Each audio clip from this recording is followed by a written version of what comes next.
At the dawn of a turbulent era, under the shadow of the Roman Empire, the land of Judea whispered ancient prophecies of a coming king.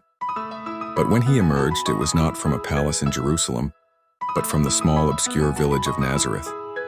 He was not a general or a nobleman. He was Jesus, a tekton, a skilled artisan in wood and stone. His early life was one of manual labor, immersed in the culture and language of the people, Aramaic. This humble origin shaped a king whose throne would not be of gold, and whose power would change the course of human history. His public ministry began, not with a declaration of war, but with words of wisdom. Using parables, a teaching technique familiar to rabbis of his time, Jesus translated profound truths into everyday stories. But his lessons were subversive. In a rigidly stratified world, he declared the poor to be blessed and the last to be first. His teachings on the kingdom of God were not about a political rebellion, but an internal revolution of the heart, based on love. Beyond his words, it was his actions that drew the crowds. In first-century Galilee, life was precarious and medicine primitive. The miracles of Jesus were not just displays of power, they were deeply restorative acts. When he healed a leper, he was reintegrating him into the community. When he multiplied loaves, he demonstrated a kingdom of abundance amidst scarcity.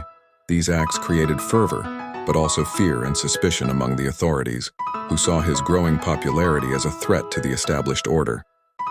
The tension peaked in his final week in Jerusalem. His entry into the city, riding on a donkey, was a deliberate enactment of the prophecy of a humble king. The people's acclamation, Hosanna, had dangerously messianic tones to Roman ears. Before the governor Pontius Pilate, the charge was political. Are you the king of the Jews? The sentence was crucifixion, Rome's most brutal punishment reserved for enemies of the state.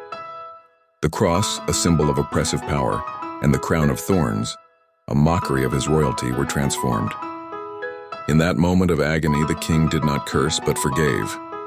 He subverted power through vulnerability. The sacrifice seemed to be the tragic end. But 3 days later, the tomb was empty.